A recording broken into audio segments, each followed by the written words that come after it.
So Bruce Thompson, advocate and supporter of all things military veterans and military spouses, retired Marine Corps Master Sergeant, currently spends his time working with transitioning service members, veterans, and military spouses with their military to civilian transition planning, execution, and employment search. Currently working with Talents Ascend, Veterans Ascend. He's also served as the Vice President of Vets2Industry, co-chair of the Northeast Florida Community Veterans Engagement Board, mentor on Veterati with over 900 hours on Veterati, and multiple other groups and associations. Bruce is quite literally, Mark, done just about everything I think you can do in the veteran support space. He is an icon, a rock star, but the nicest, most humble person I think I've met through my entire transition so far, and is willing to help anybody at the drop of a hat. How you doing today, Bruce? Hey, introduction. A couple of things I've done, and we're in there. But most importantly, it's just great to be on here talking veteran issues, seeing how we can assist, and that's how the community works. The more of us that get together and have conversations, the more we learn about what's out, and the more we get to help. So I'm doing great this morning. I'm just ready to talk, transition. That is awesome. So, Mark, you've heard us talk a lot about Veterati with several of our guests. Most of them are in one way, shape, or form on Veterati. Bruce, I think, was the second person I actually talked to on Veterati. Met him and linked up with him through one of the Vets2Industry events, the first one I had gone to. And does anybody have more hours than you do, Bruce? I mean, 900 hours of mentoring on Veterati is amazing, first of all. The number of people you have touched. So on Veterati, no. There are so many out there that are doing this off of Veterati. So I'm not that greatest mentor ever. I just, during COVID, I saw the need, so I opened my schedule up, and I went 8 to 10 calls a day, and do that for 10 years, for 2 years. And so on the platform, yes, I am the one with the most hours. Good news is the platform's back up. I was glad to see that. Yes. Down yes, I'm so happy. It was down for a month or so. Was it a month? Okay. And now the good part is back up. The bad part is every mentor has to go back in there and recreate their account. And when they do that, like my hours and all that are still there. But before anyone can create request a session, each mentor has to go back in there and reestablish themselves. So that is still being done. Veterati is awesome. I love it. You got to go out there and be a part of it. I mean, where else can you just pick someone's brain for an hour out of the blue? And you're talking with people that have been through the transition process. They know the resources. They've been there and done that. They're in the industry that you want to be, for the company that you want to work for. Oh my goodness. These are informational interviews that can change your life, the whole transition process. And I don't care if you're transitioning from the military or, like most of us do, from job to job, from city to city. Have conversations. Mentorship is required. And like I tell everybody, everyone's a mentor. Well, hopefully I didn't crash the system, because last live recording last month, I went to go register and I didn't finish, so I clicked off of it. And it sounds like that's about when it went down. We found the culprit. All right. Well, we'll blame you for all the issues. Yeah, I'll be the scapegoat.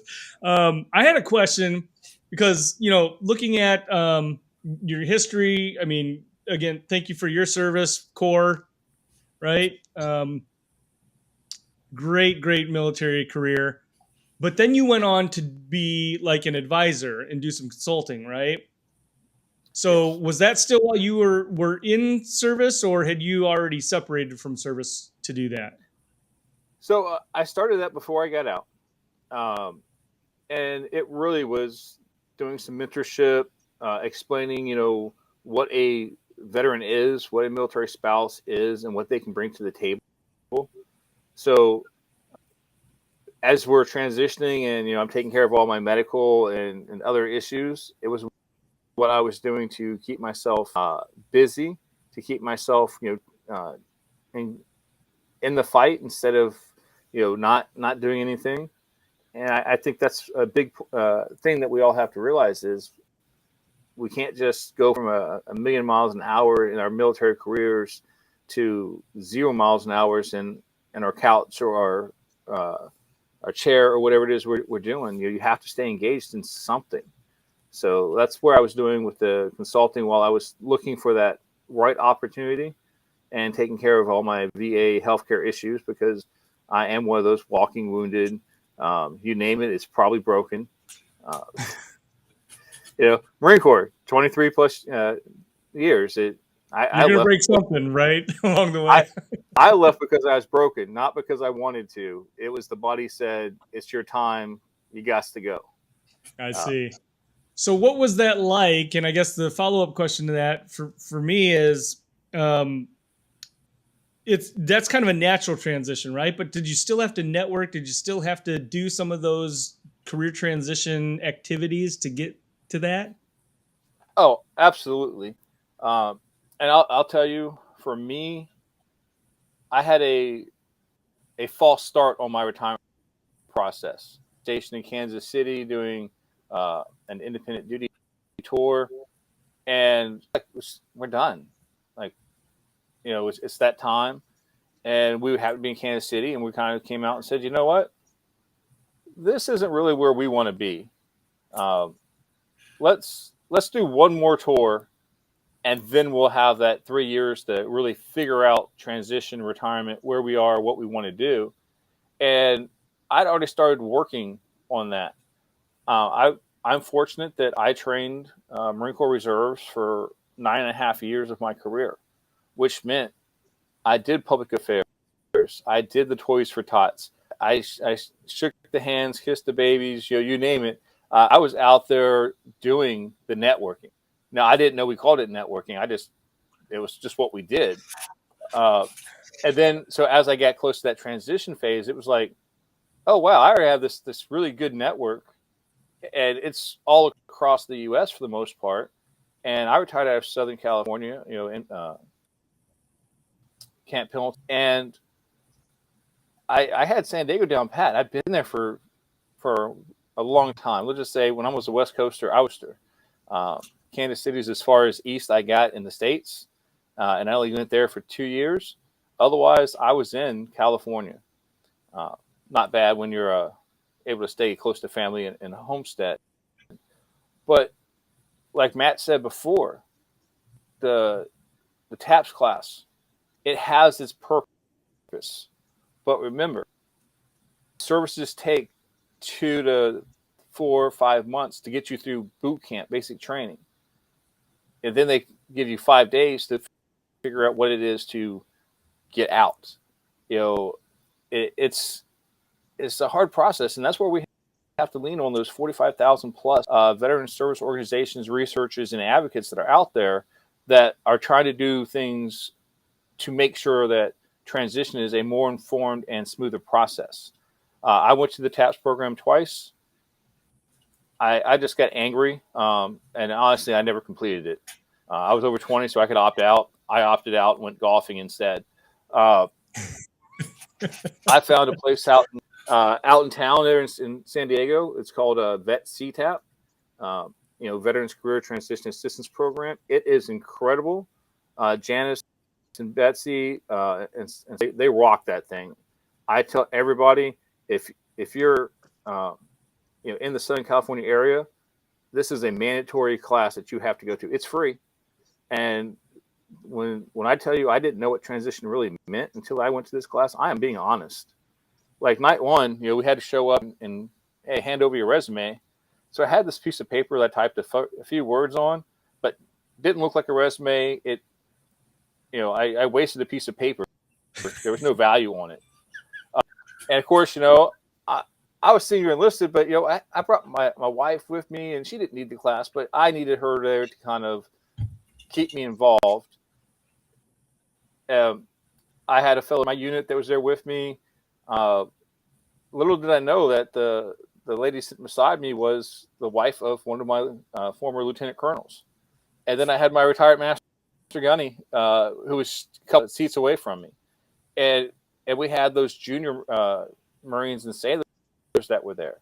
And when my wife grabbed that resume piece of paper out of my hand and handed it over, Janice looked at me and said, "That's why you're here. We'll fix this." And oh my God, it was like the anvil has been taken off my chest and put to the side, and was like, oh, they're actually here to help me. This might be a good thing. And I tell you, I give them all the credit in the world. 7 years since I went to that program, I will shout from the rooftops how awesome Vet CTAP is. It's virtual, so you can go do that. But again, we have to find the right programs for us. And no one has the same transition path. No one has the same dreams, expectations, backgrounds. So we have to figure out what's right for us and go there. And again, that's a hard thing to do. As you said, I'm on Veterati. 90% talk to have no idea what they want to do when they get out of service. Most of them have no idea where they want to live after service. And that's first to think of, especially when you've been in for 10, 20, 30 years. Uncle Sam has told you, you're going to go to this location.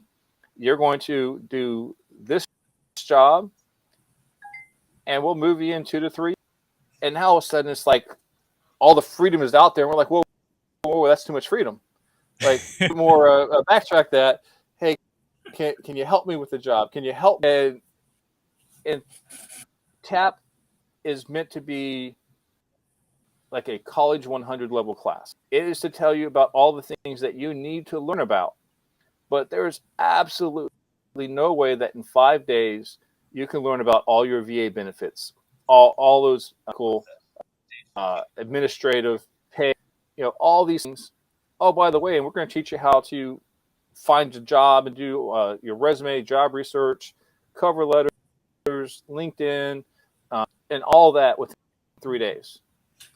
I taught the workshop for 2.5 years. When I was frustrated by it, I said, hey, I don't want people to go through this. So I went and did this job as a Department of Labor 3-day employment workshop facilitator. It is a government program.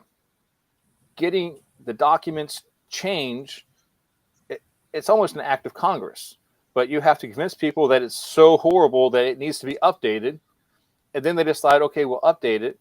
Well, that goes through a process. By the time they do any kind of major change, it's already 4 or 5 years past. I mean, I thought this. What would it take to? Sorry to interrupt, but just sparked up a thought because I'm listening to this story, and the 5 days that you get, or even less, right? In some cases, but what would it take to change? Because that's a great analogy about going in and spending 2 months to 8 months in boot or basic, right? And being torn down and built back up, and then getting that temper. Like, what would change? What would it take to change that program to be more like maybe CTAP or one of these others that you've experienced? So here it is, and this is something that people don't like to hear.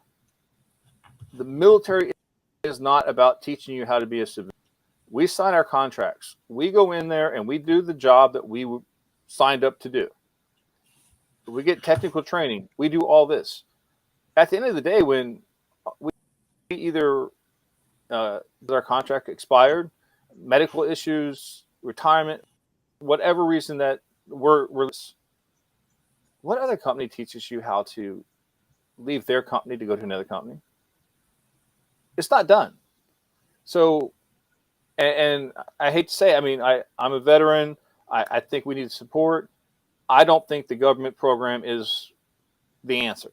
The answer is all of these amazing service organizations, veteran advocates that come out here and say, we understand the process. We know how to do it better. And again, it removes the government restrictions of you can't say this. You have to keep it within these guidelines. And I joke because I've talked to some professional athletes, and it's kind of the same thing for military professional athletes. Is while you're on contract doing what you're doing, we love you to death. You're the greatest thing since, sliced bread. But the day that you're no longer here, the day that I can get someone cheaper to do the job, you fall off a cliff. And it's like, hey, yeah, who was that? And I told people when I retired, I told my Marines, in a month or two, you guys aren't even remember that I was here. You're going to get down, a year from now when different individuals have checked in and, some of you all have left. You're going to cost a piece of paper that has my name on it. And who the hell was Master Sergeant Thompson? And that's where it's supposed to be. PCS, whether we get out, we're not doing these things, because it's all about us. Every single one of us is replaceable in the military system. And guess what? It's all about the mission. It is the same way in the civilian sector. I learned about at-will employment, and it was my benefit because I was actually able to get up and say, hey, I got a better deal. I'm out. Military, like, I want a contract, so it's 2 or 3 years. Yeah, well, when you get out, not too many people are on contract anymore. At-will employment is this crazy thing where, what do you mean they can tell me goodbye with no reason? At any, well, hey, it's the same thing works for you as well. And we don't learn these things because these aren't those things that we get taught. We get taught how to write a resume, but that resume doesn't mean anything because I can't teach you how to write a resume in a day and a half. The federal side, again, 2 hours to learn the whole federal side. It doesn't happen. It doesn't exist. And that's why, you go out there and you look for organizations that are doing something different, that are helping you, skip some of the headaches and running into those walls. My transition was horrible because, but besides Vet CTAP, I didn't have a lot of people saying, hey, let's go do this or let's go do that. I networked like crazy. Why? Because I'm that guy that if you see me in an elevator or the grocery store line or whatever, we're probably going to talk because I want to say, hey, what, how you doing today? What's going on? And with the long hair and, I cut the beard way down. Just for us? Neither was saying something, and I was like, whatever. I grabbed scissors and I kind of cut it to this level, and all of a sudden it was like, damn, that was a big chop I just did. I'm not sure I should have done that, but hey, it grows back. Unless you're me. I'm working on my Bruce Thompson starter kit. It's not that it doesn't grow back. It's the fact that it doesn't grow, period. But don't worry. Been there, done it. It comes with age. So you talk about the same problem a lot of people we've talked to have mentioned, that TAP is what TAP is. One of the best descriptions I heard is it essentially is the minimum standard. You get some of the basics. Yep. A lot of it's, very short time frame, crammed down your throat. And then you have these 40,000 plus organizations outside the military that will bend over backwards to help you. So the biggest problem I've seen, and one of the reasons we went with starting this podcast, was how do we get the word out about all these organizations? Because with 40,000 organizations, it should be easy. You'd think they'd be everywhere, but the government's not going to talk about them. Vets2Industry does an amazing job keeping a database and an ever-growing database. But how else do we get the word out, in your opinion? So first, before, I know we're bashing the TAPS program pretty good. But like I said, it's college 100. Once you get done with that class, you can go back to all of these different workshops that are offered at the Fleet and Family, or at the Personal and Professional Development, Soldier for Life, Family Readiness, just depending on what branch of service you are, because we all got to call it something different to keep it confused. But you can go back and take half-day resume workshop where they break it down a lot more detailed. And then you can with a counselor after that to refine it. So the services are there. The problem is a lot of people wait until that last 3 to 6 months and think that they can figure out transition. And it's great. I went to talk to a Coast Guard yesterday, and there was a couple of them. I said, hey, who already has jobs lined up before they get out? And I had like 3 or 4 of them raise their hand. I'm like, awesome. That's the goal. But I was talking to about 50 people, and 3 or 4 of them raised their hand. So that tells you that that's a minor percentage that does that. So we have to take advantage of not only the services on base to us. going out and figuring out some of these VSOs, who is the right person. And I would tell you, if you go out and talk to Small Business Association, talk to some of the chambers, network with individuals. You like to network and you're a wallflower, well, that's great. You're going to get a job that you're not really going to be happy with. You're going to get underpaid for it. You have to put yourself out there. You have to be willing to talk to other people.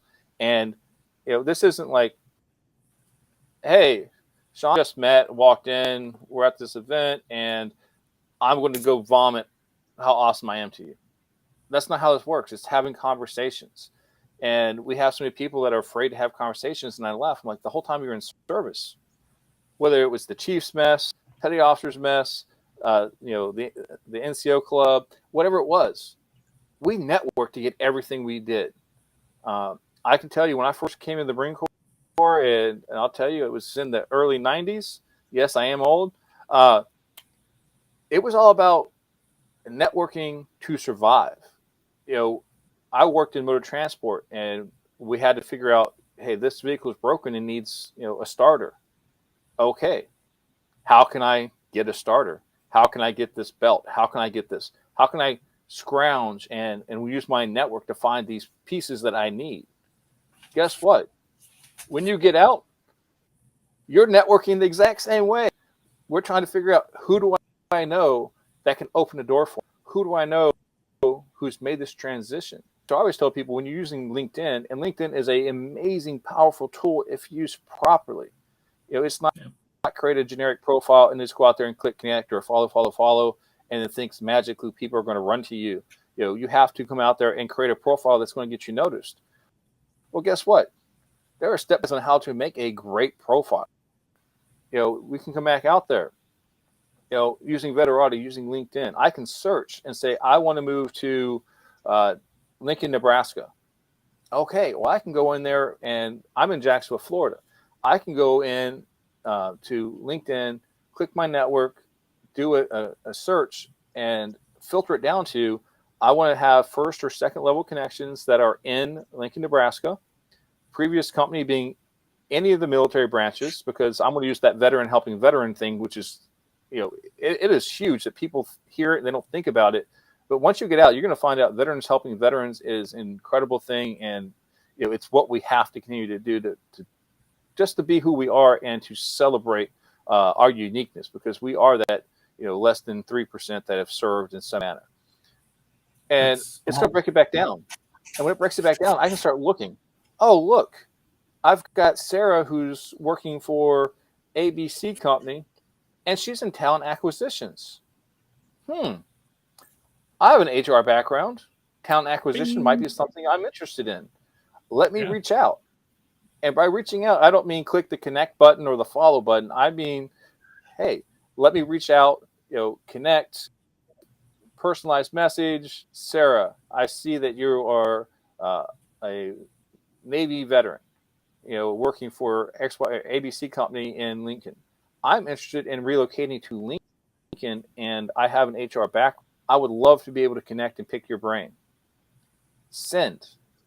You're going to be shocked at, if you send a note like that, people are going to respond to you, and not just click yes and accept your connection request, but reach back out with a fellow comment saying, hey, this is me opening the door and saying, I accepted, I'm willing to have a conversation.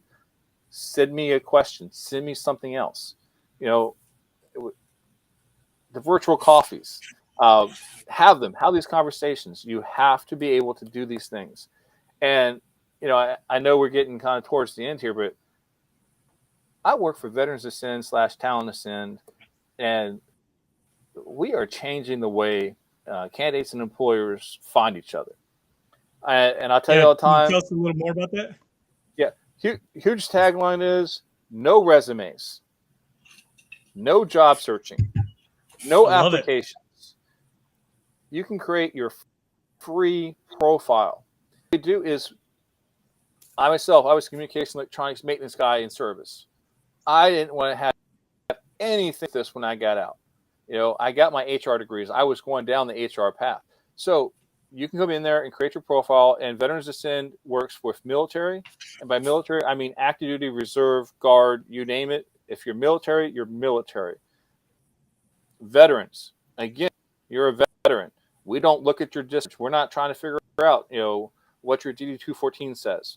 We're just looking to assist all that we can. Military and veteran spouses, adult age, working age, military dependents.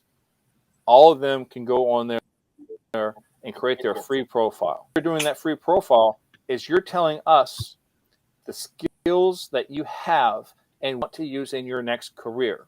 So I know how to read schematics. I can trace power, signal, blah, when we talk about that maintenance management side of the house.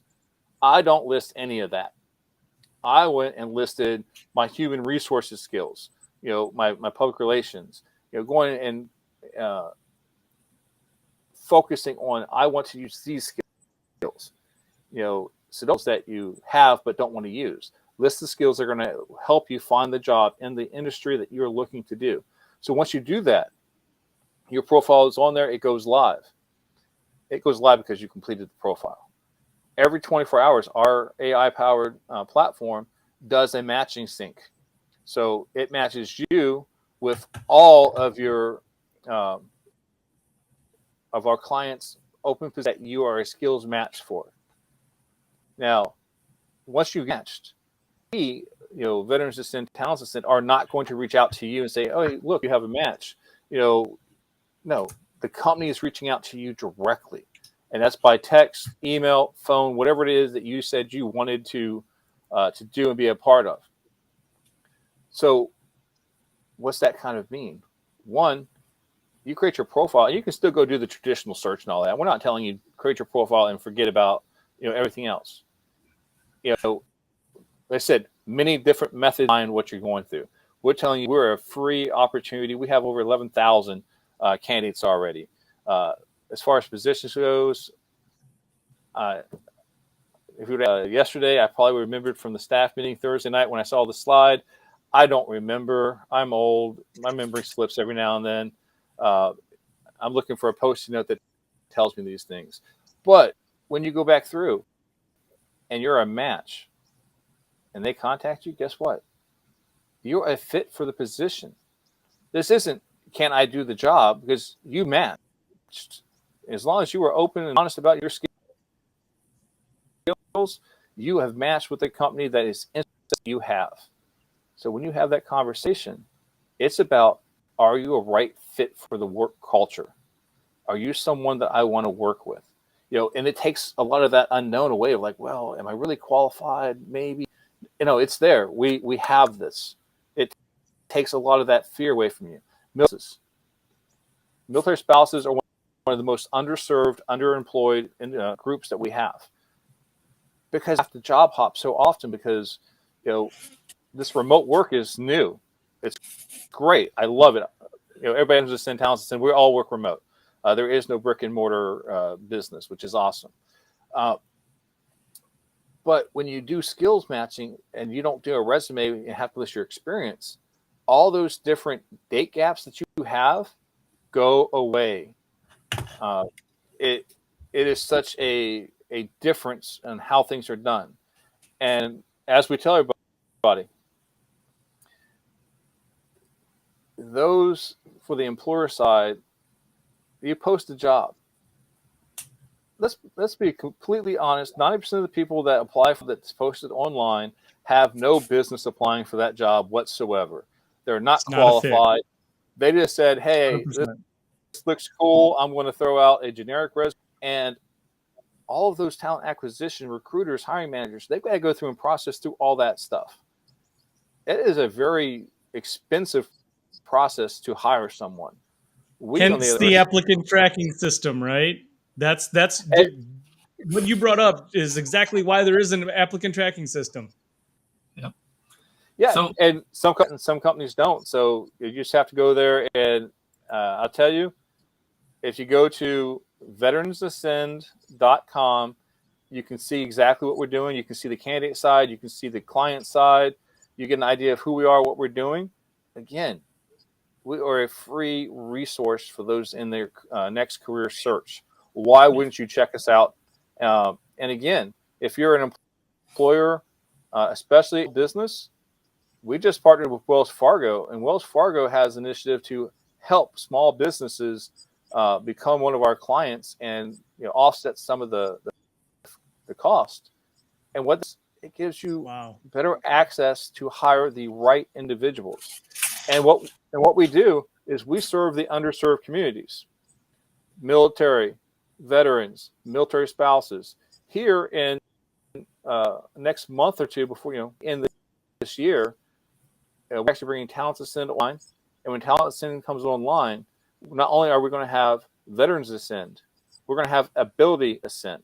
We're going to have Mission 2 Ascend. Ability Ascend is anyone with a disability.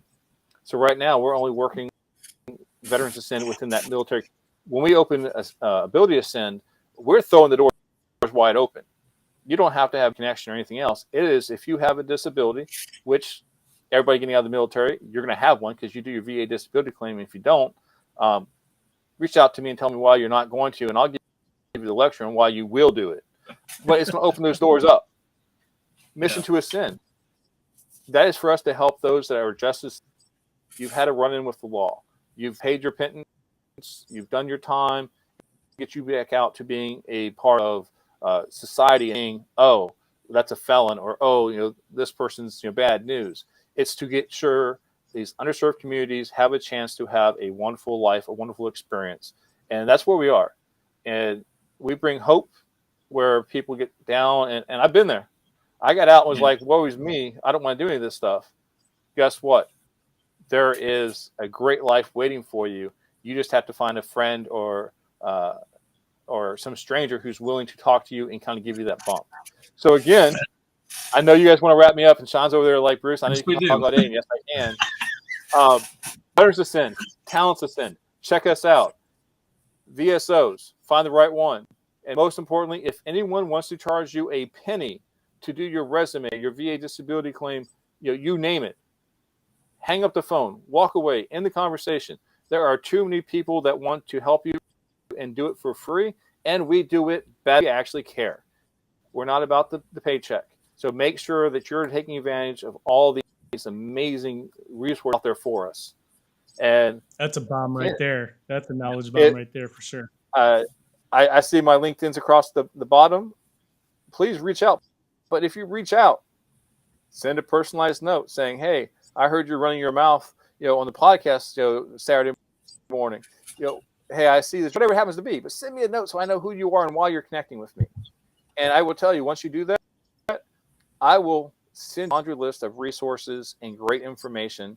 And it's not Bruce's information. It's stuff that Bruce has found from all these other great organizations and put together and said, yes, we need to have this. This is a starting block. And when I share it with you, you have to share it with everybody else, because just like the military, don't ever let good or bad news sit in your hand. Spread the wealth. You got it. And that's why I really thank you all for inviting me on the show. This was awesome.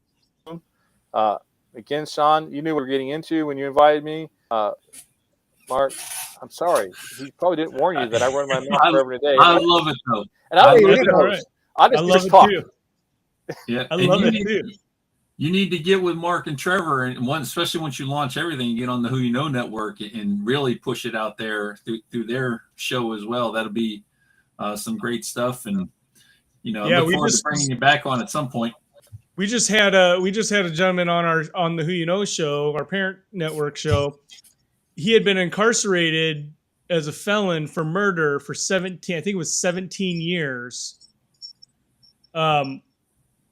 Was going through and continually appealing, and he actually was exonerated and got out and got restitution, right? But what you said just brought up, a great point, which is, especially for the mission, right? Mission to serve. Like, you got people all the time, disabilities, people that have had run-ins with the law, and, especially that side, the people that have run-ins with the law, if they've paid their time, they have paid their dues, right? And that shouldn't be held against them for a mistake that they made, in the past. And maybe it was in their youth, whatever that is. That shouldn't be held against them because they've paid that, right? Yeah, and that's huge. It's very important that we make sure that hey, I had a hiccup. And that's why I have to call it a hiccup. I did something that I shouldn't have done. I've paid my price. I've done my time, however you want to look at it. Well, I might be 25 and got that behind me now. Well, we live till 75, so that's 50 years of, hey, I should have a real life, not I should be fighting homelessness. And this is, we can get into another topic, because we can talk about, they get out of prison, and the first thing they got to figure out is, where am I sleeping tonight? Where's that next meal coming from? How am I going to get a job to be successful and get myself where I need to be? All these things together, it's huge. And again, I know we talk veterans, but Veterans Ascend, Talents Ascend, we're going to help all the underserved communities, because we need it. We can improve on reducing suicide, reducing homelessness, having an impact on others' lives. And that's what we do. What we do is because we are making things better for as many people as we can. Veteran advocates, we're across the board. We're not doing this to say, hey, look at me, look at me, look at me. Heck, look at me. I've got a beard. I'm old. Got the I don't sleep wrinkles going on in my eyes. This isn't about looking at me. This is, who can I help? How can I help them? And that is the emotional fuel tank that gets filled for me. It gets filled because I'm doing. And again, find your passion and follow it. Awesome, Bruce. I mean, you are the man. I appreciate everything you do for the community, everything you've done for me personally, and definitely appreciate you coming on today to share some more knowledge. We do have to cut you off, and we got our next guest waiting, so we'll have to reschedule you and bring you on for a second episode, so we can get into all the other great things that you got going on. Hey, it sounds great, gentlemen. I really appreciate it. And anytime, I'm here. So just let me know. All right. Thanks a lot, brother. Yeah, I switched over when I was a young man.